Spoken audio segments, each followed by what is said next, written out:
జ్వాలా ద్వీపం 3వ భాగం. ఈ చందమామ కథ మీకోసం. హాయ్ చుట్కీ. హాయ్ చోటు, చెప్పు. ఏం లేదు చుట్కీ, మన ఈ కథ మీకోసం వాళ్ళు కథలు పెట్టడానికి ఎంత కష్టపడుతున్నారు. కథలు చెప్తున్నారు, ఎడిటింగ్ చేస్తున్నారు, మంచి మంచి కంటెంట్ ఇస్తున్నారు, ఇంకా మోటివేషనల్ కోట్స్ కూడా పెడుతున్నారు. అవును చోటు, మరి సబ్స్క్రైబర్స్ ఎందుకు చుట్కీ ఇంత తక్కువ ఉన్నారు వీళ్ళకి? ఫ్రెండ్స్, మరి మీరు కూడా వీళ్ళకి సపోర్ట్ చేయండి. లైక్ చేయండి, షేర్ చేయండి, కామెంట్ చేయండి, సబ్స్క్రైబ్ చేయండి, మర్చిపోకుండా బెల్లును కూడా క్లిక్ చేయండి. సరేనా చుట్కీ, ఇక మనం వెళ్దామా? చిత్రసేనుణ్ణి విచిత్ర భవనం నుంచి వచ్చిన మంత్రి సేనానాయకుడు భవనంలోనికి తీసుకుపోయారు. ఆ భవనంలో రాజోచితమైన అన్ని సౌకర్యాలు ఉన్నవి. మొర్నాడు చిత్రసేనుడి తండ్రి తారకేశ్వర మహారాజు వచ్చి కొడుకుని చూసి సంతోషించి అవసరం అనుకుంటే తన నుంచి ఎలాంటి సహాయమైనా పొందవచ్చునని అతడితో చెప్పి వెళ్ళిపోయాడు. తరువాత మర్నాటి ఉదయం చిత్రసేనుడు తండ్రిని సాగనంపి మంత్రులతో కలిసి తిరిగి తన భవనం చేరేసరికి అక్కడ గుంపుగా కూడిన చాలామంది పౌరులు కనిపించారు. వాళ్ళు గొంతులెత్తి, మహారాజా, మమ్మల్ని కాపాడాలి, ఈ అడవిలో ఉన్న ఉగ్రాక్షుడు, వాడి సేవకులు లోగడ మా పశువుల్ని మాత్రమే ఎత్తుకుపోయేవారు. ఈ మధ్య మనుషుల్ని కూడా ఎత్తుకుపోవడం ప్రారంభించారు అంటూ ఏడవసాగారు. ఉగ్రాక్షుడి పేరు వింటూనే చిత్రసేనుడు నిలువెల్లా కంపించిపోయాడు. కాని అంతలోనే అతడికి ఎక్కడలేని పౌరుషం వచ్చింది. ఇప్పుడు తను నిస్సహాయుడు కాదు, రాజ్యం, పరివారం, సైన్యం గల రాజు. తన రాజ్యంలోనే ఉంటూ ప్రజలను నానాహింసల పాలు చేసేవాడిని ఎవడినైనా సరే హతమార్చవలసిన బాధ్యత తన మీద ఉంది. అలాంటప్పుడు ఉగ్రాక్షుడైనా తను మిన్నకుండేందుకు వీలులేదు. మీ పశువుల్ని, మనుషుల్ని ఎత్తుకుపోతున్నది ఉగ్రాక్షుడే అని మీకెలా తెలుసు అని అడిగాడు చిత్రసేనుడు. ఈ ప్రశ్న వింటూనే అక్కడ గుమికూడిన పౌరుల్లో సంచలనం బయలుదేరింది. కొంతసేపటికి నలుగురు పౌరనాయకులు ముందుకు వచ్చి, మహారాజా, ఉగ్రాక్షుడు గాని అతడి సేవకులు గాని పశువుల్ని ఎత్తుకుపోతూ ఉండగా చూసినవారు చాలామంది ఉన్నారు. కాని మనుషుల్ని అపహరించడం కళ్ళారా చూసినవారు మాత్రం లేరు. నరమాంస భక్షకులైన రాక్షసులకు తప్ప ఇతరులకు మానవ మాతృల్ని అపహరించవలసిన అవసరం ఎందుకు కలుగుతుంది అన్నారు. పౌరనాయకులిచ్చిన ఈ జవాబు చిత్రసేనుడికి కొంత ఆశ్చర్యం కలిగించింది. పశువుల్ని ఎత్తుకుపోయే రాక్షసులు ఉగ్రాక్షుడి సేవకులే అయినా మనుషుల్ని మాయం చేసేవాళ్లు మాత్రం వారై ఉండరనుకున్నాడు. సరే, మీరు నిశ్చింతగా మీ గూడాలకు వెళ్ళండి. 1-2 రోజుల్లో ఆ ఉగ్రాక్షుణ్ణి, అతడి అనుచరుల్ని అదుపులో పెట్టే పని చేస్తాను అన్నాడు చిత్రసేనుడు. చిత్రసేనుడిలా అనగానే మంత్రి అతన్ని సమీపించి రహస్యంగా, మహారాజా, ఉగ్రాక్షుణ్ణి గురించి దూతల ద్వారా విన్నాను. వాడు మహాభయంకరుడు అన్నాడు. చిత్రసేనుడు అక్కడి నుంచి భవనంలోకి వెళ్లేందుకు మెట్లెక్కుతూ, వాడు భయంకరుడే కావచ్చు, అలా అని ఆ రాక్షసుడు మన ప్రజల ధన ప్రాణాలకు నష్టం కలిగిస్తూ ఉంటే చూస్తూ ఊరుకుంటామా? సేనానాయకుడెక్కడా అని అడిగాడు. ఆ ప్రశ్న వింటూనే వెనుకగా వస్తున్న సేనానాయకుడు మహారాజా అంటూ ముందుకొచ్చాడు. మన సైనికులెక్కడా? వాళ్ళు సుశిక్షితులు, ధైర్యసాహసాలు కలవాళ్లేనా అన్నాడు చిత్రసేనుడు. సేనానాయకుడు కొంచెం ఆశ్చర్యం కనబరుస్తూ, వాళ్ల శిక్షణా ధైర్యసాహసాల మాట మహారాజా, కావాలంటే వాళ్ళు కొండల్ని పిండికొట్టగలరు అన్నాడు. ఓ, ఆ కొండల్ని పిండికొట్టడం బలం ఉన్న ఏ కూలివాడైనా చేయగలడు. నేనడిగేదది కాదు. అవసరమైతే ఉగ్రాక్షుడికి ఎదురు నిలిచి పోరాడే గుండె నిబ్బరం మన సైనికులకున్నదా అని నేను తెలుసుకోదలిచాను అన్నాడు చిత్రసేనుడు. సేనానాయకుడు నిలువెల్లా కంపించిపోయాడు. తరువాత తడబడే గొంతుతో, మహారాజా, ఆ రాక్షసుడు అంటూ అతను ఏమో చెప్పబోయేంతలో అతడి తత్తరపాటు గ్రహించిన చిత్రసేనుడు నవ్వి, సేనాని, నువ్వే ఆ రాక్షసుడి పేరు విని ఇంతగా వణికిపోతూ ఉంటే ఇక సైనికుల మాట చెప్పనవసరం లేదు. ఇంతకు వాళ్ళు నివసించే గుడారాలెక్కడా అని అడిగాడు. సేనానాయకుడు ముందుండి పడమటి వైపు ఉన్న బురుజు మీదికి దారి తీశాడు. చిత్రసేనుడు అక్కడికి చేరగానే సేనానాయకుడు బాణం వేటు దూరంలో ఉన్న చిన్న కొండలు, పొదలకేసి చేయి చూపుతూ, మహారాజా, మన సైనికులు గుడారాలు నిర్మించేందుకు ఆ కొండ ప్రాంతాన్ని చదును చేస్తున్నారు అన్నాడు. చిత్రసేనుడి దృష్టికి కొన్ని వేల మంది సైనికులు కనిపించారు. వాళ్ళల్లో ప్రతి ఒక్కరూ పలుగు పారా పుచ్చుకుని ఎగుడు దిగుడుగా ఉన్న కొండ ప్రాంతాన్ని తవ్వి పూడ్చి దాన్ని సమతలంగా చేసేందుకు ఎంతో కష్టించి పనిచేస్తున్నారు. వాళ్ళను చూస్తూనే చిత్రసేనుడు తను అర్ధబలమేగాక చాలా అంగబలం కూడా ఉన్న రాజులని తెలుసుకుని గర్వపడ్డాడు. అతడు మనసులో తనకు ఇంత మేలు చేసిన సిద్ధుణ్ణి తలుచుకుని చెప్పలేనంత కృతజ్ఞతాభావంతో తల వంచాడు. మహారాజా, ఆ రాక్షసి మూక మీద మన సైన్యాన్ని ఉపయోగించే ముందు మనం ముందు వెనుకలు బాగా ఆలోచించవలసి ఉంటుంది అన్నాడు మంత్రి. మన సైన్యాన్ని ఆ రాక్షసగణం మీద యుద్ధానికి పంపాలని నాకు లేదు. నేనే స్వయంగా ఆ ఉగ్రాక్షుడితో మాట్లాడి చూస్తాను అంటూ చిత్రసేనుడు సేనానాయకుడికేసి తిరిగి, అతడుండే చోటు నీకు తెలుసా అని ప్రశ్నించాడు. మన చారుల ద్వారా వాడుండే కోట ప్రాంతం తెలుసుకున్నాను మహారాజా, కాని తమరు ఒంటరిగా వాడితో అంటూ నీళ్లు నమిలాడు సేనాని. నేను ఒంటరిగా అతడి కోటకు వెళ్లటం లేదులే. అక్కడికి దారి చూపేందుకు నా వెంట కొద్దిమంది సైనికులు ఉంటారు. రాధలిస్తే నువ్వూ రావచ్చు అన్నాడు చిత్రసేనుడు. మహారాజా, ఎంత మాట!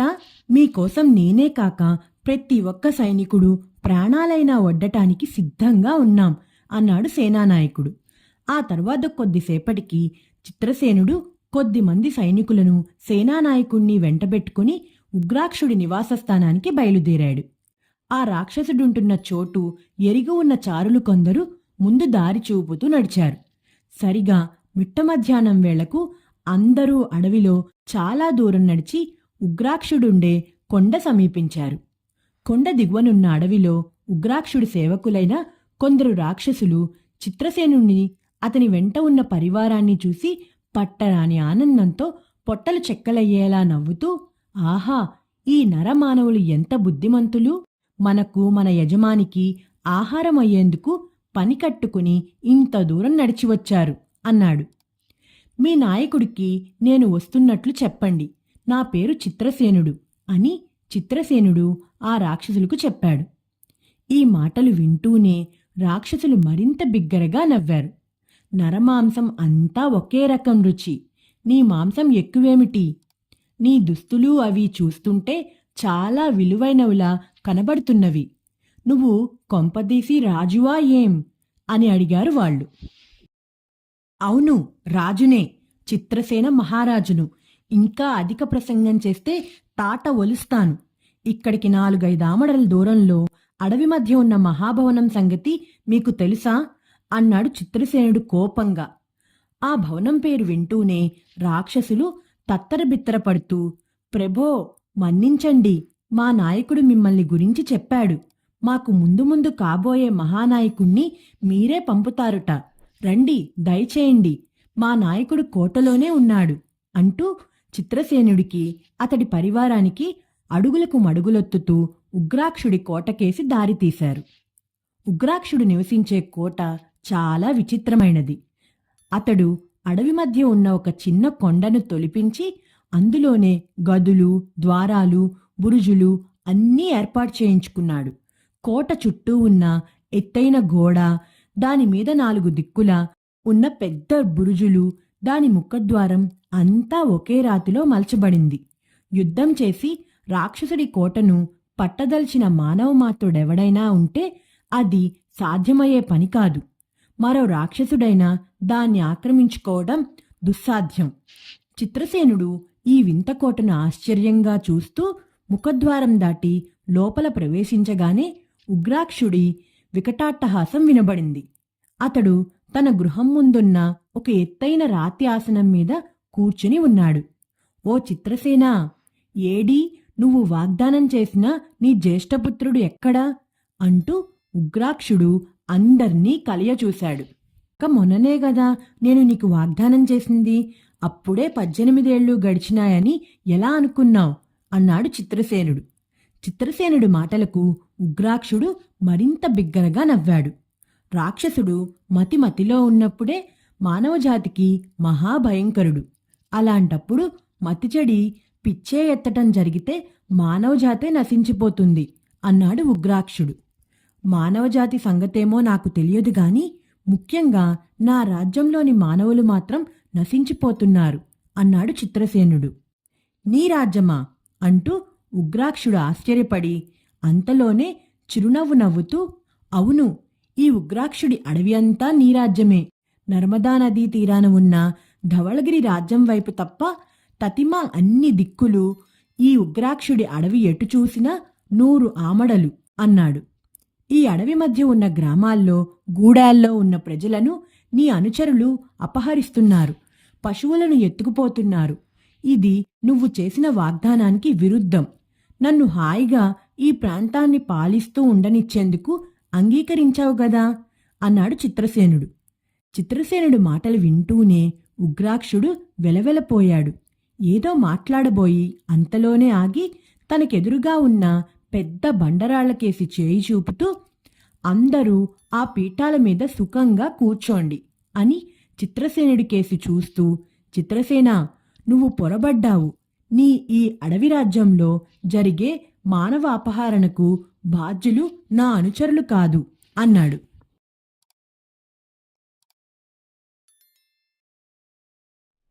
నువ్వు గాని నీ అనుచరులు గాని మనుషుల జోలికే వెళ్లటం లేదని నువ్వు నన్ను నమ్మించి చూస్తున్నావా ఉగ్రాక్ష అన్నాడు చిత్రసేనుడు కోపంగా.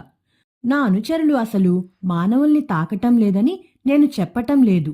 ఏదో పండగకి పబ్బానికి ఒక్కణ్ణి అరాబ్ ఎత్తుకుపోయి భక్షించి ఉండవచ్చు. కాని గ్రామాల మీద పడి మనుషుల్ని ఎత్తుకుపోతున్న వాళ్ళు మరొకరు. వాళ్ళు రాక్షసుల కన్నా క్రూరులు, భయంకరులు అంటూ ఉగ్రాక్షుడు ఆగి సాలోచనగా చిత్రసేనుడికేసి చూస్తూ, జ్వాలాద్వీపం పేరు ఎప్పుడైనా విన్నావా చిత్రసేన అని అడిగాడు. అలాంటి పేరుగల ద్వీపం ఒకటి ఉన్నదనే సంగతే నాకు తెలియదే అన్నాడు చిత్రసేనుడు ఆశ్చర్యంగా. అయితే ఈ రాత్రికి నువ్వు నీ అనుచరులు ఇక్కడ ఉండేట్లయితే ఆ ద్వీపం నుంచి రాత్రివేళలా ఈ అడవి ప్రాంతాలకు వచ్చిపోయే ఆ క్రూరుల్ని నీకు చూపెడతాను. వాళ్ళు బలంలో మా రాక్షసులకు తీసికట్టే, కాని వాళ్ళు ఎక్కువచ్చే భీకరమైన వింత మృగాలు. వాటికి రెక్కలు ఉండి ఆకాశంలో ఎగురుతాయి గనుక పక్షులందాం. వాటి ధాటికి తట్టుకునే శక్తి మాలో ఎవరికీ లేదు. అప్పటికి ఆ జ్వాలాద్వీపం నుంచి వింతపక్షి మీద సవారై వచ్చిన ఒకణ్ణి ప్రాణాలతో పట్టుకున్నాం. కాని వాడు ఏ కారణం వల్లనో మర్నాటికల్లా చచ్చిపోయాడు. వాడి కంకాళాన్ని చూడదలిస్తే నా వెంటరా అన్నాడు ఉగ్రాక్షుడు. చచ్చినవాడి కాంకాళాన్ని కాదు, నువ్వు చెప్పే మాటే నిజమైతే ప్రాణాలతో ఉన్న ఆ దుర్మార్గుల్ని, వాళ్ళు ఎక్కివచ్చే భయంకర పక్షుల్ని నాకు చూడాలని ఉంది అన్నాడు చిత్రసేనుడు. ఇందుకు సరేనన్నట్లు ఉగ్రాక్షుడు తల ఊపాడు. ఈ కథ మీకోసంలో ఈ కథ మీకు నచ్చిందా పిల్లలు? నచ్చినట్లయితే లైక్ చేయండి, షేర్ చేయండి, కామెంట్ చేయండి, ఇంకా సబ్స్క్రైబ్ కూడా చేసుకోండి. గంట కొట్టని వాళ్ళు కూడా గంట కూడా కొట్టండి.